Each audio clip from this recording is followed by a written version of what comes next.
এখন আপনার তো রিক্সা চুরি হয়ে গেল। হ্যাঁ বা এটা হিংসামি করে চুরি না, এটা হিংসামি করে নিয়ে গেছে যারা বিএনপি কে ভালোবাসে না, যারা বিএনপি কে দেখতে পারে না, যারা হেরাই এই কামটা করছে।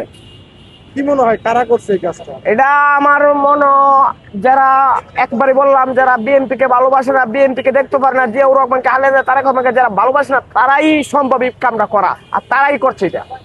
আচ্ছা, এখন আপনি ক্ষতিপূরণ কি পাইছেন?